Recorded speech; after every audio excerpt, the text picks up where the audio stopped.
sura yake, ana sura nzuri, anavaa vizuri, ana kazi nzuri. Kwa watu wanajaji watu based on the status, yani vile wanavyomuona. Kwa wanamuona mwanaume atakuwa ni mwema sana, kumbe ni mshenzi. Kwa anapofanya matukio ya kishenzi, kwa sababu ya uso wake watu wanaamini ni mwema, mwanamke anaonekana ana matatizo, na yeye mwenyewe anatumia ile tabia yake kumkandamiza yule mwanamke. Kwa hata anapoongea, anaongea kama vile anaonewa, yani mwanamke hakuwa sahihi au huyu mwanamke sio sahihi. A narcissistic behavior yani is when by matendo yako wewe unamgeuzia mtu. Sasa zamani ndoa nyingi zilidumu kwa nini? Kwa sababu waliaminishwa mwanaume hata afanye nini kosa hili linarudi kwa nani? Mwanamke. Kumbe hizo ni narcissistic behavior. Sasa a narcissist ukiishi naye ni mtu ambaye hajali unaumwa, hajali una matatizo, hajali chochote, anajijali yeye mwenyewe, ni mbinafsi kupitiliza. Ulimwengu wa sasa hivi ukiishi na mwanaume mwenye tabia hiyo kwamba wewe ndio uonekane una makosa, wanawake wameamka kiakili, wanajua kujikomboa na kujikwamua kiuchumi. Kwa hiyo unaachwa saa 2 asubuhi ndugu yangu, na anafuatwa mtu ambaye hata kama ni bodaboda, like bodaboda, anakuwa ana adabu.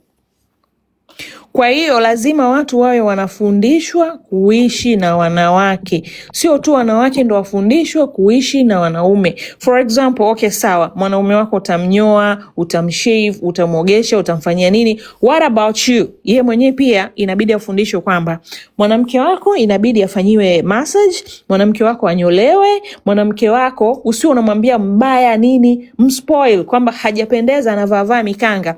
Mtu anaweza kuvaa mikanga kwa sababu nyingi sana. Mimi nimechunguza kuwa mama wa nyumbani, a housewife, ni kazi ngumu sana. Uamke asubuhi, upike, ufue, ule watoto, upeleke shule, upike tena. Kila kupika Tanzania wanakula mara 3 kwa siku. Vitu vyote hivi wanafanya mwanamke. Mwanamke huyu hawezi kuwa na muda kwa ajili yake. Kwa anaanza kufubaa.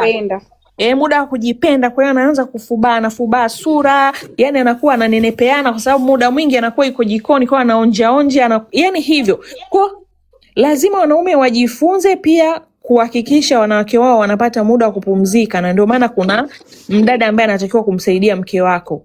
Lakini kwa sababu ya tabia zao za kishenzi wanasababisha wanawake wasiwe na imani na wadada wa kazi, kwa sababu wanaume wana ile tabia ya tamaa. Kwa mambo ya ndoa, jinsi ya kuishi, mimi naamini mwanaume anaweza kuishi na dada wa kazi bila hata kumtamani, kama atamtreat yule dada wa kazi kama familia. Anaogopa kwamba nikimlala ni kama nimemlala mdogo wangu au dada yangu. Hizi mentality mwanaume hawezi kuwa na mwanamke mmoja, mwanaume hivi, wanakuwa kichwa chao kinajaa upepo, and they believe kwamba kweli siwezi kuwa na mwanamke mmoja. Kwa hiyo lazima tuishi kwenye misingi ambayo wanaume pia wanatakiwa wawe coached on how to live with a woman. Ndio maana nilipenda kile kikao cha wanaume alichokifanya yule Prophet IPM.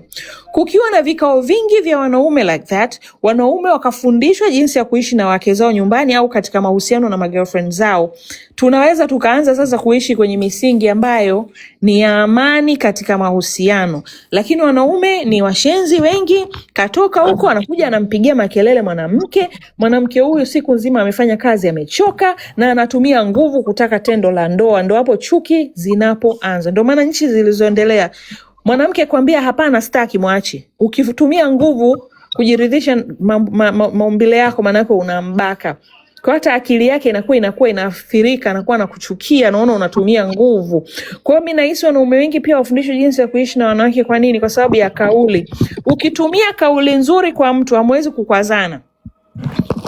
Ukimprovoke mtu, ukienda kumprovoke kisheria, huyo mtu hata ukienda kumshtaki ataachiwa. Kwa nini? Umemprovoke, yani wewe ndo umesababisha, wewe ndo chanzo cha mtu huyu kuact hivi. Kwa hiyo ongea na mtu kwa kauli ambayo pia yeye atakuelewa. Mfano, haya maji toka jana baby, jamani kweli unanipa ninywe? Naomba maji mapya. Kauli hiyo mwanamke yule atajisikia vizuri, umemuita baby, haya maji ya kunywa umeniwekea toka jana, naomba maji mapya. Mwanamke anaona raha kwa sababu naye umemthamini. Wanawake wapenda kubembelezwa.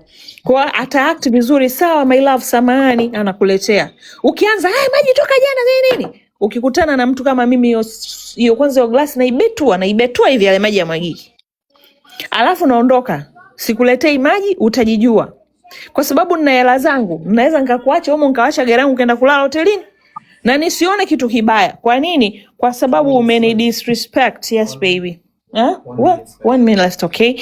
So mtu anaona kama unamdisrespect. Kwa mimi nilichojifunza, ukiongea na mtu kwa lugha nzuri, hawezi kukutukana, hawezi kukudhalilisha, hawezi kukutolea lugha za kukufanya ujisikie vibaya. Kwa tatizo kubwa pia chanzo kinaweza ikawa ni kauli. Kwa wanaume wafundishwe jinsi ya kuwa na kauli kwa wanawake ili kuepuka makelele unnecessary. Kwa kukiwa na kauli nzuri pia utamfanya mwanamke huyu aweze kukufanyia hayo massage, kukuogesha, kukufulia vizuri, kukupikia chakula kizuri. Kwa nini? Kwa sababu pia wanawake wanapenda kuheshimiwa. Kwa hiyo yani mambo ya ndoa hataki sana kuwa na haraka haraka Hasna. Kwa nini? Kwa sababu lazima watu wajifunze na wajuane muda mrefu ili hata kama kunatokea mapungufu wanajua jinsi ya kuya sort out. Hapo sijui umenielewa madam? Tumekuelewa dada Diva. Tumekuelewa kipenzi. Nashukuru. Tumekuelewa mama. Yaani tumekuelewa. Kesho darasa la mamu tumeambiwa mamu fundi akimshika mwanaume ahemi. Mamu tunakuhitaji kesho. Nzima jamani. Jamani live yetu ilikuwa inaisha saa 6, kuna mtu wa kumalizia? Diva, mimi nashukuru bwana kwa maneno yako yameniingia, naomba nikuage na nawatakieni usiku mwema. Thank you. Na sisi tunawatakia usiku mwema. Kipindi chetu kinaitwa Cruising with Diva. Vipodozi ombi langu naomba usisahau kuadi ile grupu. Haina shida. Usisahau kuadi ile grupu kabisa kwa ajili ya dada Diva. Yaani mtu atakapomchanganya akili tu yeye message moja. Naomba niongee jamani. Yoyote atakayemchanganya Diva tunaruka naye. Akipiga kichwa tunapiga teke. Yani wanapomchanganya shanga sisi hawajui sasa tunaruka naye. Kwa hiyo Diva ana watu na watu ndo sisi. Yeye wote anasema eti ndoa yangu muoneni lilimama zito, lilimama linene hadi akili yake nene. Mmeliona hilo limama linene hadi akili yake nene hilo. Tulia Diva, yani wewe sisi tupo. Subiri kwanza kaandika ndio ujue huyu dada mnazo ndoa yake imemshinda. Babe, there's a woman here saying my marriage is not working. Like this bitch doesn't even know that I'm married. Tu hataki mambo yake kuyaweka nje. My husband doesn't really speak Swahili. Baby, this woman is crazy. She's very fat. Her mind is fat. Her body is fat. Her face is fat. And she's saying, like my marriage, it is not actually working out because she's living in the past. Tell her that I love you than you're thinking. What are you saying? Tell her that I love you.